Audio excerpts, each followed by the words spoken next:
교실, 무너지는 교권과 교단, 그리고 오로지 성적과 입시에 매달린 우리 학생들. 과연 우리의 교육 어디로 가고 있는 걸까요?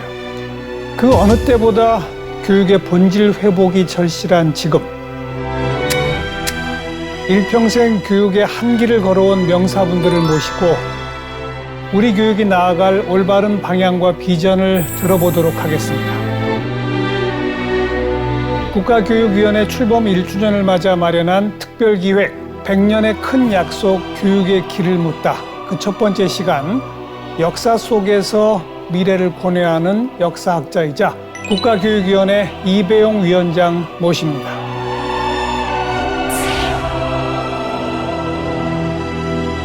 네, 안녕하세요. 국가교육위원장 이배용입니다.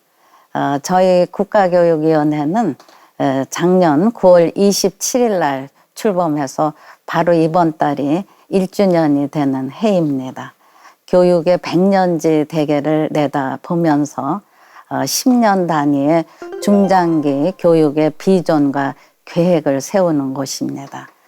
입시제도라든가 지방대학 발전, 그리고 직업 평생교육, 미래 과학인재 양성, 그래서 많은 다양한 그런 주제가 있는 가운데 저는 그 중에서도 인성이 제일 중요하다고 생각을 해서 오늘의 주제를 인성을 어떻게 우리 자라나는 인재들에게 바르게 다듬어 주느냐 이런 부분을 오늘 생각해 보고자 합니다. 우리나라는 전통적으로 교육열이 높은 나라입니다. 6.25의 폐허를 디디고 70여 년의 번영을 이루는 것도 바로 교육으로 연마된 그런 두뇌의 힘이라고 생각합니다. 이를테면 한강의 기적을 이룬 것이죠. 이제 21세기는 4차 산업혁명 시대의 AI 시대, 이게 상당히 사회적으로 부상되고 있습니다. 그러나 지금 우리가 물질로도 풍요로워졌는데도 빵만으로는 행복하지 않다는 거, 지금 오늘날의 현실입니다. 교권이 무너지고 학교 폭력이 난무하고 최근에도 선생님들의 안타까운 그런 현실이 가슴 아프게 슬픈 마음으로 다가옵니다. 학교는 가장 안정되고 또 평화롭고 따뜻해야 되는데 이런 따뜻해야 되는 학교가 왜 이렇게 안전하지 못하고 불안에 우리가 떨게 되는가, 이건 우리가 한번 반성을 해야 합니다. 우리 모든 구성원들이 선생님을 존경하는 마음, 또 학생들을 사랑하는 마음을 우리가 북돋아 줘야 합니다. 바로 이러한 마음들을 진정성 있게 함께 일구어 가야지, 이건 어느 교양 과목의 습득, 또 학교가 그냥 일방적으로 그냥 시험을 위한 교육, 이거로는 극복되지 않는 그런 중요한 문제라고 생각을 합니다. 그러면 이제 인성교육이란 무엇인가? 우선 인성교육은 인간의 인간됨의 교육이라고 생각합니다. 인간은 일찍이 다른 동물하고는 달리 기계와 기술을 개발하고 그리고 가치와 규범, 그러면서 문화적인 전략을 구사해 왔습니다. 그런 중에서 우리는 그동안에 이제 문사철의 중요성, 인문정신을 얘기를 했는데, 주로 이제 문화학은 상상력의 세계로 미래를 가늠해가는 것이라고 보고, 역사는 풍부한 인간의 삶의 모습을 그리고 거기에서 우리는 많은 교훈을 찾게 됩니다. 철학은 윤리적인 가치, 이런 원리를 제공합니다. 바로 인문학적 사유를 통해서 배움에 대한 근본적인 동기, 보다 나은 인간의 사회의 조성에 기여하는 이런 것들이 우리가 인성교육에서 찾아내야 될 본질이라고 생각을 합니다. 그러면 이제 인성교육은 어떻게 실현할 것인가? 그런 해답은 여러 곳에서 찾을 수 있겠지만 저는 우선 역사학자로서 역사에서 그 해답을 찾을 수 있다고 생각을 합니다. 바로 법고 창신의 정신으로 우리가 과거에서 진행됐던 진솔한 인성교육을 이제 새로운 창의로 인해서 미래를 열어가는 하나의 길잡이로 만들 수 있지 않을까 그런 생각을 합니다. 우리가 이제 전통시대에 뭐 서원이나 이런 곳을 가보면 이런 경이라는 그리고 의라는 그런 단어가 상당히 많이 바위에나 박혀 있습니다. 경이, 직내, 의, 방해. 바로 공경하는 마음으로 마음을 곧게 하고 그리고 의로움, 정의로움, 의리. 의로움으로 행동을 반듯하게 한다. 이게 인간의 기본적인 자세라고 가르쳐오고 그런 것을 실행해 왔습니다. 그런 데서 우리가 이제 법고 창신에서 전통교육에서 그럼 인성교육을 어떻게 다루었나를 한번 들여다보면은 첫 번째는 교육 방법에서 수신제가 치국평천하라고 인간 자기 자신을 우선 성찰하고 또 수양으로 닦고 이런 것이 첫째고 두 번째는 우리가 정치, 경제, 사회뿐 아니라 이제 여러 가지 예술, 문학, 역사 이런 것들의 이제 전인적인 다양한 교육의 균형 감각을 갖추면서 포용적인 그런 교육을 실행했던 거죠. 세 번째는 저는 이거는 정말 강조하고 싶은데 요즘의 교육이 자연을 잃어버렸어요. 너무 시멘트 건물에서 그냥 부대끼고 공부하다 보니까. 근데 전통 교육에선 항상 교육의 주변 환경이라 중심에는 자연이 함께 있었어요. 수련, 산, 광, 나무. 여기에서 우리는 뭘 먼저 배우냐 하면은 순리를 배우는 거고 질서를 배우는 거예요. 봄이 가면 여름이 오고 또 여름이 가면 가을이 오고 또 겨울이 오고 다시 봄이 오고 이런 데서 인간이 거역할 수 없는 순리를 배우고 그러면서 항상 자기 혼자만의 무대의 주인공이 아니라 주인공의 자리를 비켜주는 것 이게 인간의 순리라고 생각을 해요. 바로 전통교육에서는 자연과의 조화의 지혜 이걸 많이 가슴에 불어넣어 줬다는 거죠. 그러면서 우리가 이 학습의 순서가 우선은 첫 번째는 박학이라 그래서 요즘에 굉장히 강조하는 독서. 그래서 많은 책을 읽고 그것을 가슴에 담고 그 다음 단계가 이제 질문. 옛날 전통교육엔 신문이라 그래서 깊이 질문하는 거. 그러면서 이제 신사, 신중하게 생각하는 거. 생각하는 힘을 키워주는 거예요. 이런 것들의 단계를 거치면 그게 이제 논리적이고 자기 주장을 잘 설득력 있게 설파할 수 있는 거. 이게 명변이에요. 명석한 논리. 이런 걸 만들어낼 수 있어요. 그 다음이 이제 중요한 게 실행, 독행이라고 그래서 알면 독실하게 실행하는 실천을 얘기해 준 거죠. 그런 데서 이런 것들이 마음, 영혼, 정신, 우리가 아무리 시대가 변해도 우리가 굳건히 지켜야 될 가장 교육의 가장 중심적 철학이요 가치라고 생각을 하게 됩니다. 저는 이 역사 속에서 최고의 인성교육, 인성 리더십을 실현한 리더는 세종대왕이라고 생각을 합니다. 세종대왕은 1418년에 22살의 나이로 조선왕조 제4대 임금으로 즉위하셨어요. 그 32년의 재위기간의 리더십은 정말 우리가 지금도 모범으로 삼아야 될 저는 세계적인 리더라고 생각을 합니다. 그 중에서 5가지로 요체를 정리하자면 첫 번째는 리더는 시대적인 통찰력이 있어야 돼요. 바로 세종대왕은 고려사를 어떻게 정리해서 현재 조선왕조를 어떻게 일구어서 미래의 천년의 길을 여느냐 이런 거에 통찰력이 매우 깊고 높은 그런 리더라고 생각을 합니다. 두 번째는 리더는 바로 균형과 조화, 아픈 사람도 어루만져 줄 줄 알고 또 인재를 또 키울지도 알고 균형과 조화의 리더로서의 하모니를 이뤄낸 분입니다. 세 번째는 도덕심.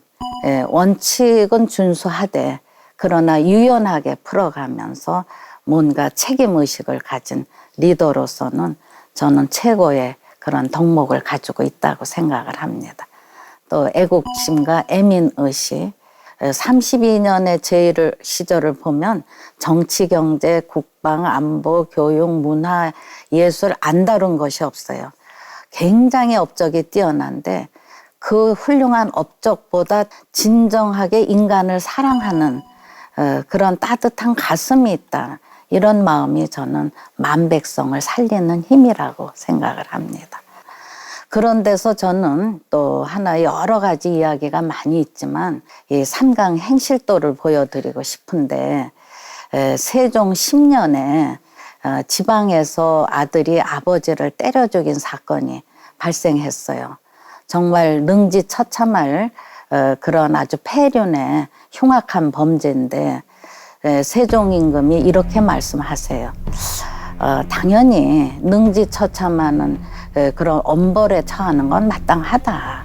그렇다 그래서 이 흉측한 범죄가 근절된다는 보장은 없지 않느냐. 사람의 마음이 바뀌어야 된다. 심성이 순화돼야 되지 않느냐. 그래서 교육이라는 건 지식을 가리키는 것도 중요하지만 교화, 마음을 편안하고 착하게 다스리는 이런 것도 매우 중요하다 하시면서 신하인 설순에게 명해서 삼강 행실도를 작성하게 해요.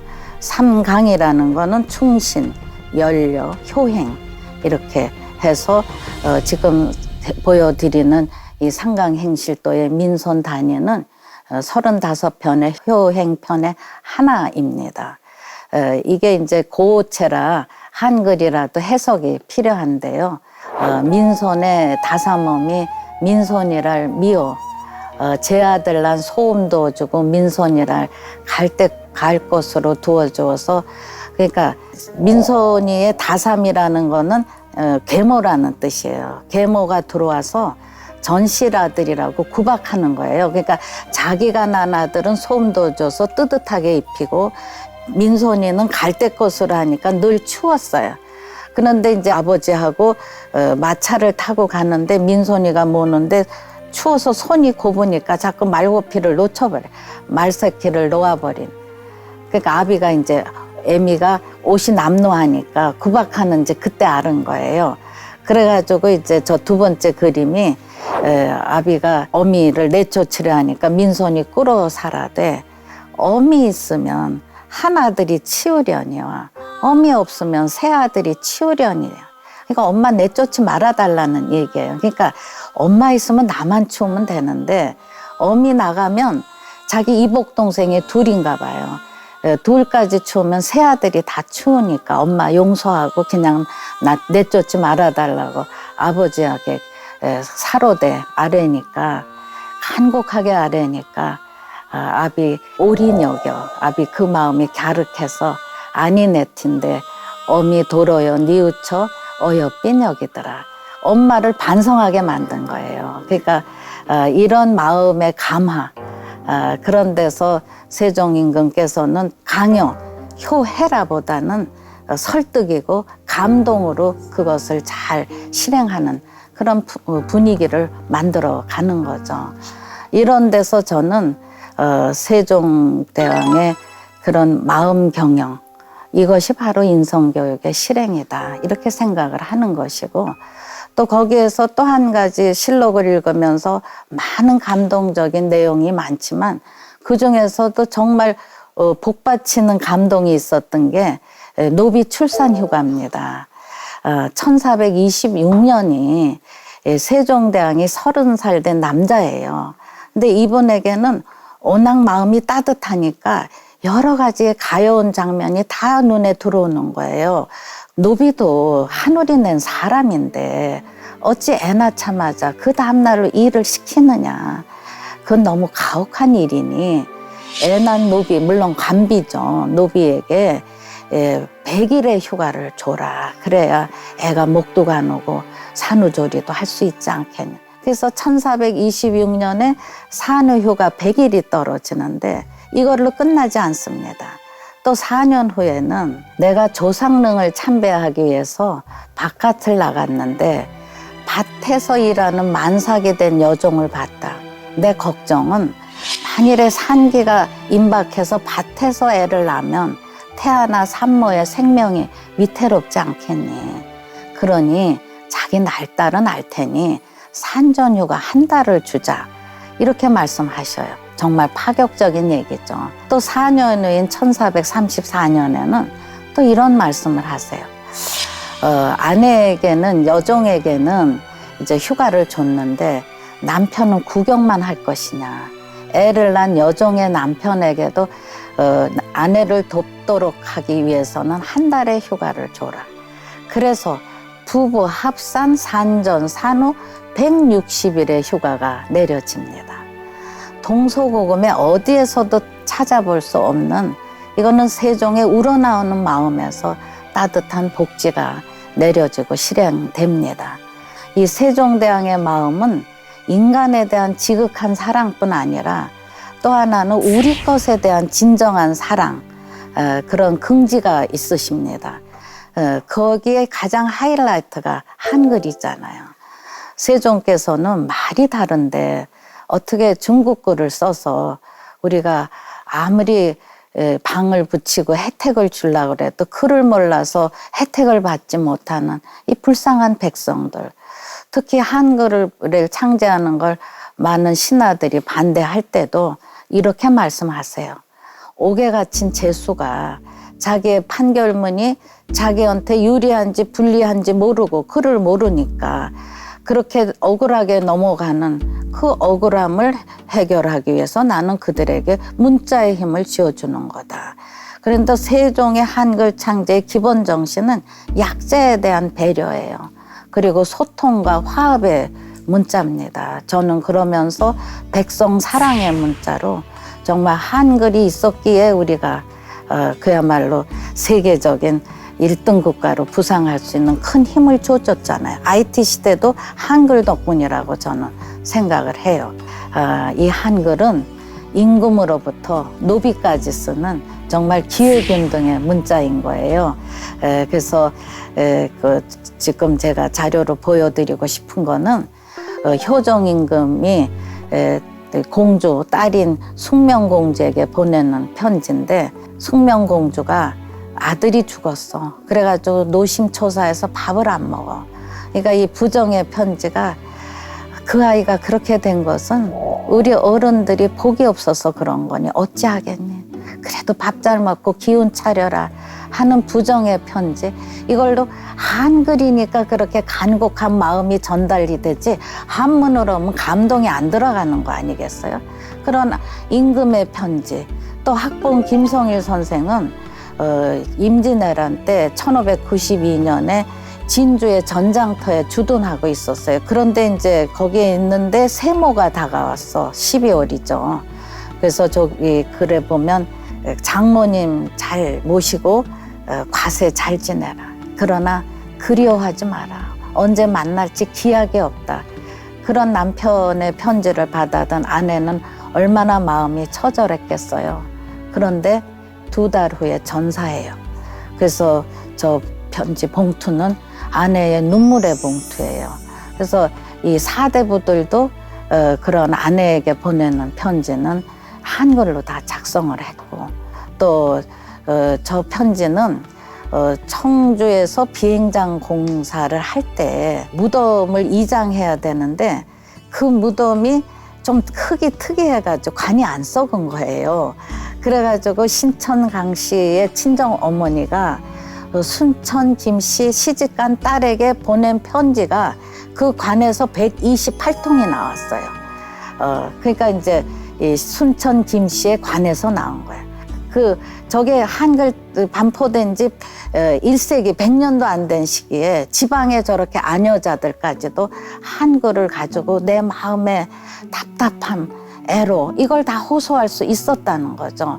저게 기가 막힌 사연들이 많은데, 하나의 예는 어떤 편지에는 니네 아버지가 돈도 없고 늙었는데 처벌도 보겠다고 그걸 친구들 뒀다고 부러워해가지고 마지못해 두게 했더니 그게 돌아서 나를 너무너무 매일같이 속상하게 해서 내가 살아갈 희망이 없다 뭐 이런 마음에 호소도 하는데 그걸 어떻게 한문으로 있다면 그 표현이 되겠습니까? 또 하나는 이제 광산김신 할머니예요. 영조 임금 때인데 이 손자가 억울한 음모에 연루돼가지고 차형 직전까지 가요. 근데 너무 억울한 거야, 이 할머니가. 그래서 손자를 살리기 위해서 저 글씨만 봐도 반듯반듯한 글씨로 논리적으로, 길면 누가 보겠어요. 아주 내용도 간략하게 하면서 논리적으로.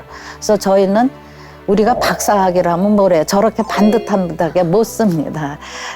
그런 데서 저 편지 한 장으로 손자의 목숨을 살린 이런 편지들, 그것도 한글이니까 가능했다는 거죠. 저 고행록을 쓴 한산희 씨는 회갑이 됐어요. 지나온 세월을 생각해 보니까 너무 고행이에요. 남편 따라 귀향길에도 갔었고. 그래서 자기 회고록을 한갑대 썼는데 장장 6m를 썼습니다. 이 지방의 아녀자들이 저렇게 한글로 마음을 호소하고 한글이 있기 때문에 생활의 애환을 달랠 수 있었던 거죠.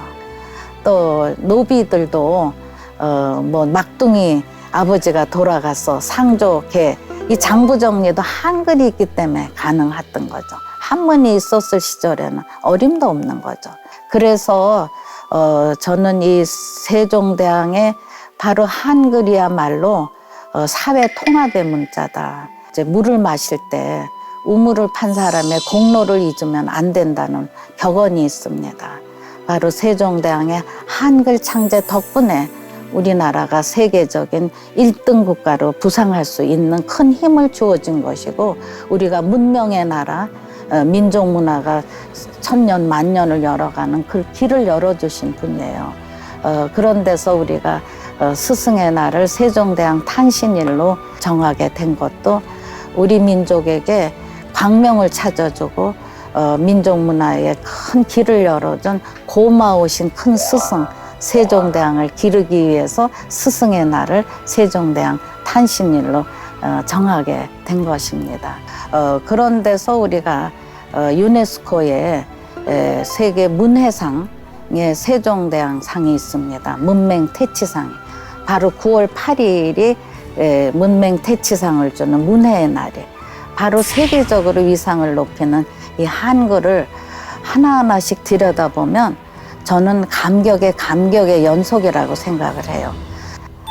또 하나 이제 보여드리고 싶은 인성 리더십의 역사적인 사례에서 다산 정약용 선생의 하피첩과 추사 김정희 선생의 세안도를 말씀드리면서 거기에 녹아들은 인성, 그리고 서로 간에 역지사지하는 마음들, 이런 것들을 우리가 한번 가슴으로 느끼는 그런 사례를 들어볼까 합니다. 이 다산 정약용은 뭐 500여 권의 책을 쓴 최고의 학자시잖아요.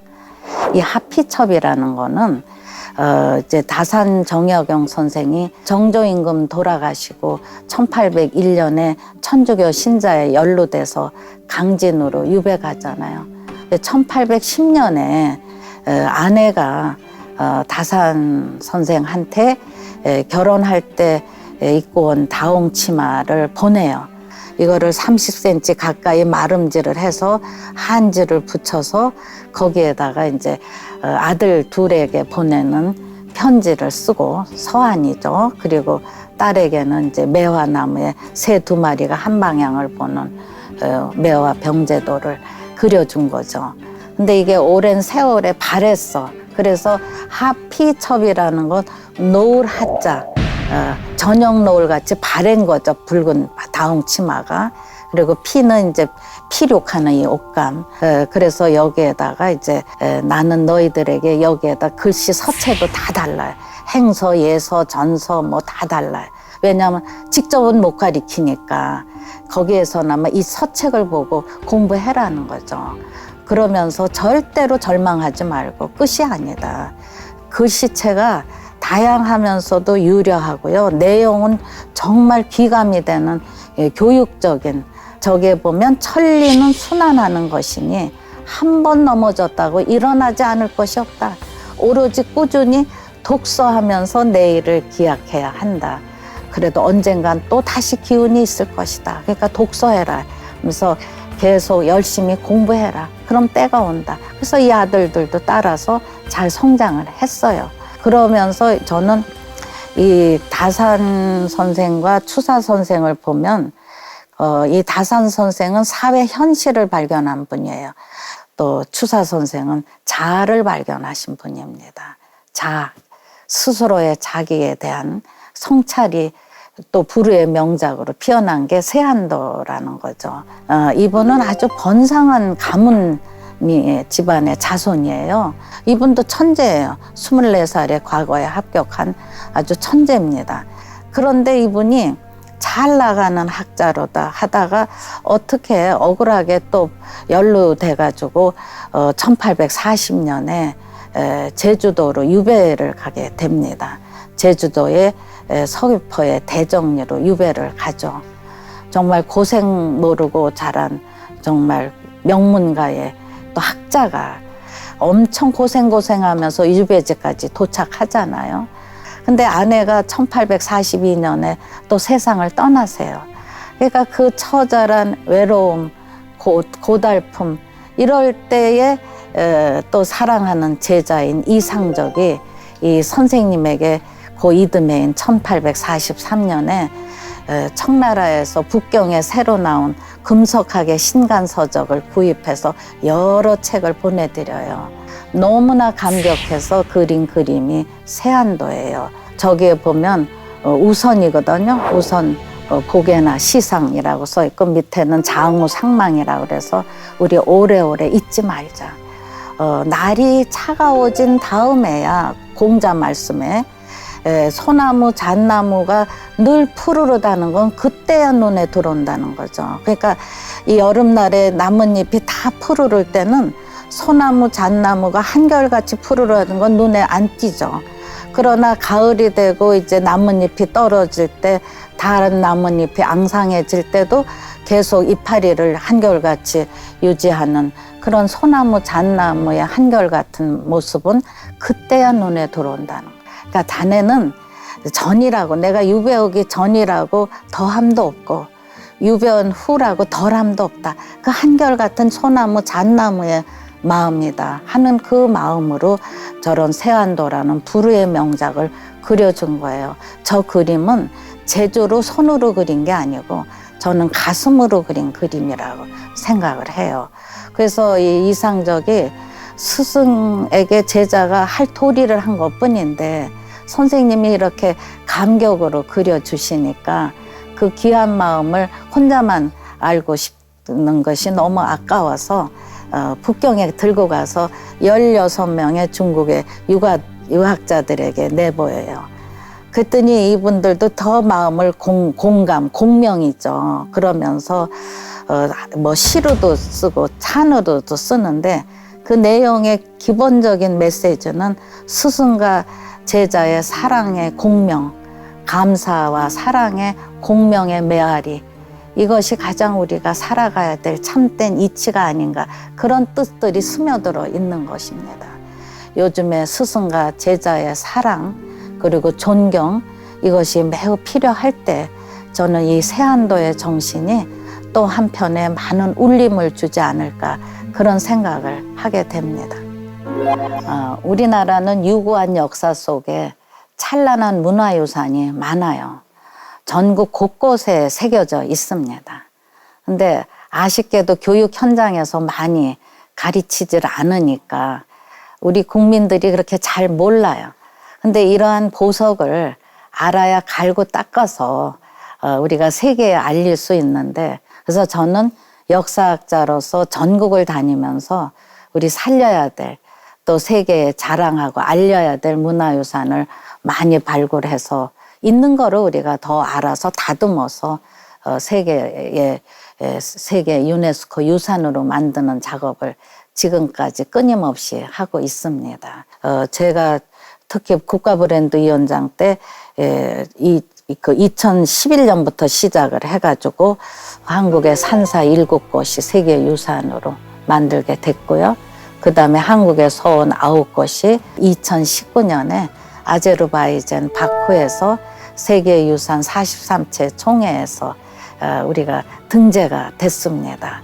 그래서 저 바쿠인데요. 저기 그날 7월 6일 토요일 3시 40분에 등재 방망이가 내릴 때 우리가 정말 눈물 9년 만에 쾌거거든요. 저게 그렇게 하루 이틀에 되는 일이 아니에요. 끈질긴 집념으로 됐는데 제일 인기가 우리 유림들이 입고 간 저 9곳의 서원에 2분씩 갓 쓰고 덮어 있고 막 환호하면서 태극기 흔들고 하면서 우리가 또 하나 각광을 받은 거는 감사의 예를 올렸어요. 재앙에서 하듯이. 그래서 왜 배하고 근데 우리가 하여튼 절을 하니까 말은 안 통해도 감사의 예를 하는구나 하고 단상에 계신 심사위원들도 같이 맞절을 하시고 그래가지고 저렇게 환호들을 하고요. 또 우리의 전통 복장에 대해서 특히 그 모자가 너무 멋있다고. 그래서 제가 그때 느낀 거는 가장 한국적인 것이 세계적이다. 그리고 감사하는 거는 동서양이 다르지 않다. 그래서 우리가 항상 친절하고 감사하고 고마워하는 마음 이런 것들이 서원의 또 하나의 생명이라고 생각해요. 그런 중에서 저는 인성교육의 본산인 서원을 한번 소개해 드리려고 해요. 저 표지석은 유네스코 세계유산으로 등재된 서원 앞에 다 세워져 있습니다.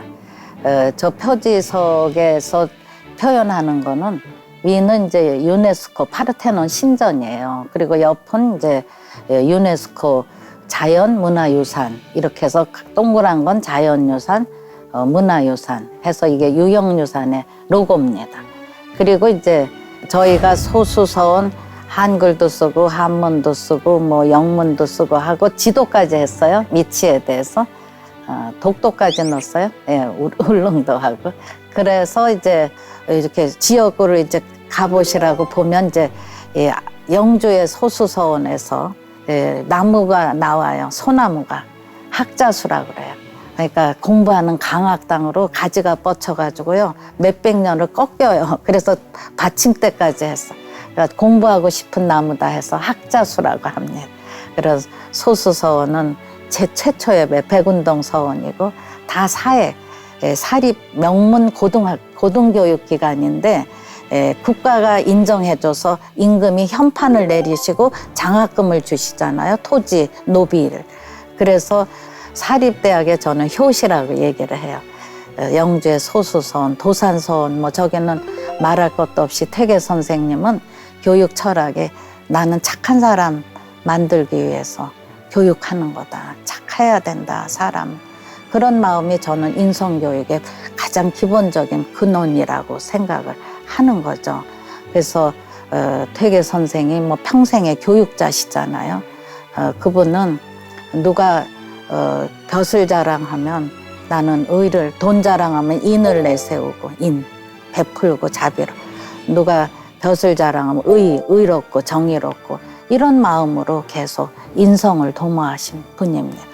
그래서 그 공로로 제가 최초로 그 초원관을 했어요. 그래서 도산소원에서 처음으로 여성이 초원관 할 때 유교 600년의 역사를 바꿨는데 저는 상생으로 바꿨다. 뭐 왜 여성이 안 되느냐가 아니라 서원을 잘 존중해서 세계적으로 선양을 하니까 또 그 고마움으로 자연스럽게 여성이 초원관에 위상을 하게 되는 그런 서로 간의 상생이라고 생각을 해요. 그리고 이제 안동의 하회마을에 있는 병산소 너무 아름다운 만대루가 있는 곳이고 서해 유성령 선생을 제향하는 곳이죠. 다 아름다워요. 가보시면. 그리고 이렇게 청정해져요. 그리고 숙연해져요. 그러면서도 편안해져요. 이렇게 하니까 이게 계속 이어지고 또 세계로 나가고 미래로 가고 그런 데서 저는 저기서 이제 우리가 벚꽃 창신의 인성교육을 새롭게 만들어야 된다고 생각해요. 또 경주의 옥산서원은 경주에 있는데 회재 이현적 선생 주재양이고요. 또 1605년에는 대구 달성의 도동서원이 한원당 김갱필 선생이 주재양 인물이시고요. 함양의 남계서원 일도 정여창, 그 다음에 피람서원 경장각이라고 정조 임금이 세운 묵죽도를 하는 그런 건물도 있는 아주 위상이 높은 곳이고, 무성서원은 최치원 선생을 제양하는 것이고 1615년에 설립됐고, 논산의 도남서원은 이제 사계 김장생 선생은 정묘호란에서 너무 흐트러진 질서를 예로서 바로잡는다는 예학을 일으키신 분이에요. 그래서 이런 우리의 찬란한 유산, 또 마음속에 깊이 새겨야 될 인성교육의 본산이 있는데, 우리 국민들이 함께 가보시고 또 느끼시면 더 많은 우리의 유산들이 세계인들을 감동시킬 수 있지 않을까 생각하면서 제가 마지막으로 사진 2장을 보여드리려고 합니다. 이 모든 것이 우리는 정말 조상들이 열정으로 우리 문화유산을 일으켜 왔고 또 우리의 교육열을 진작시켜 오셨어요. 근데 이것도 나라 있음에 가능한 거예요. 일제시대에는 35년 동안에 나라 빼앗겨서 그런 일들이 중단됐지만, 그래도 목숨 바쳐 지킨 이 나라가 이제 우리가 다시 나라를 되찾으니까 번영의 기적을 이루게 된 거 아닙니까? 저 사진에는 베를린 올림픽에서 마라톤에 금메달을 딴 송기정 선수, 동메달을 딴 남송영 선수의 모습의 사진이에요. 어느 독일인이 이렇게 표현했어요. 왜 올림픽의 꽃인 마라톤에서 금메달, 동메달을 딴 선수들의 모습이 환희의 모습이 아니라 왜 저렇게 고개 숙인 풀 죽은 모습인지 의아해서 자료를 찾아봤더니 식민지의 청년이더라. 식민지의 답답함, 억울함, 그런 서러움, 이것을 달림으로써 해소하려 했는데 막상 메달을 따니까 가슴에 달려야 될 태극기 대신에 일장기가 달리고, 일장기가 올라가는 데서 한없이 슬픈 고개 숙인 비극의 마라토너를 보고 역사가 왜 이리 공정하지 못한지 하는 분노를 느꼈다. 그런데 1992년에 바르셀로나 올림픽에서 빼앗겼던 나라를 되찾은 민족답게 이제 잃어버린 금메달을 다시 찾아서 이제는 노인이 된 송기정 옹에게 갖다 바치는 황영조 선수의 모습을 보고 역사의 희망을 되찾았다. 이제 당당히 가슴에 태극기가 달리고 태극기가 올라가고 이제 애국가가 울려 퍼지는 가운데 가슴에 손을 얹고 태극기의 경의를 표하는 황영조 선수의 모습은 어느 세계인도 연출하지 못한 한국인들의 열정, 책임감, 그리고 애국심으로 만들어낸 역사의 명장면이라고 표현을 했습니다. 이제 우리가 나라 있음에 우리가 있고 우리 조상들이 목숨 바쳐 지켜준 이 나라, 이제 번영의 기적을 더 행복한 미래를 우리가 온 몸을 다해서 함께 하면서 서로 사랑하고 존중하고 그리고 아껴주고 격려하면서 우리가 나라를 저 세계적인 글로벌 시대에 더 품격과 위상을 높이는 큰 바톤을 넘겨주는 사명이 있지 않을까 하면서 강의를 마치겠습니다. 고맙습니다.